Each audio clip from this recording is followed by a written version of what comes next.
fair to say the writing was on the wall for Stranraer straight from kick-off today. They said they'd have a go at Ibrox, but they'd need the ball to do that. Rangers immediately gained possession. John Brown surged forward, and it was clear the Ibrox men were looking for that early goal. In the end, Ali McCoist's effort flew over the top. The opener came in the 11th minute. Gary Stevens played the ball wide to Kevin Drinkle.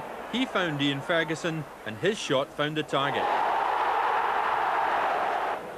Stranraer's forays upfield were few and far between, but when they did get into good position, their shooting let them down. Rangers shifted up a gear and incredibly scored 5 goals in the last 12 minutes of the first half. McCoist played the ball through to Wilkins, who cleverly got out of Drinkle's way to allow the striker to score. 1 minute later, goal number 3. Gary Stevens' effort was blocked, but John Brown's shot squeezed in under keeper Duffy's body. The fourth was to come from the penalty spot. Walters upended inside the box. McCoist did the rest.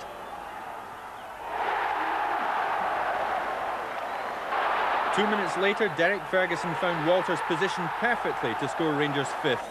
Amid the flurry of goals, Rangers' Ian Ferguson was taken off injured. His replacement, Ian McCall. Player-manager Graham Souness organising the substitution. Then, right on half-time, the 6th. From a Mark Walters corner, Butcher jumped highest and John Brown headed home. Whatever Stranraer had in mind for the second half made little difference to the run of play, Drinkle scoring the 7th in the 48th minute. Ali McCoist could have laid claim to the afternoon's most spectacular goal had his overhead kick beaten keeper Duffy. It was then the Ibrox faithful acknowledged the unhappy plight of the visitors and began cheering any Stranraer move.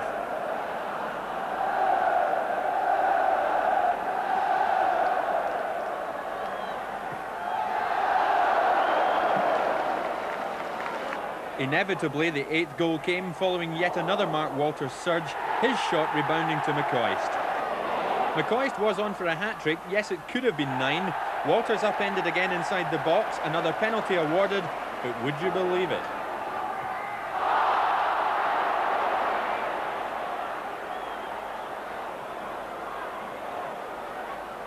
In spite of an 8-0 drubbing then, Stranraer's brave men clearly enjoyed this big-time cup experience. Not surprisingly, Graham Souness enjoyed the day too.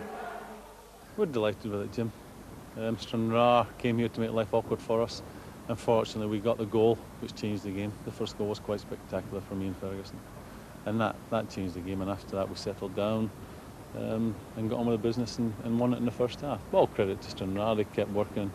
They didn't sit back and try and make it a 0-0. It was entertainment. Obviously, we've come away with all the goals, but it was entertainment at the end of the day. A slight easing off in any way in the second half. I mean, it was 6-0 at half-time. I spoke to them at half-time and tried to impress upon them that it would be professional for them to go out with the same attitude as they've had in the first 45. But it is difficult. I appreciate that.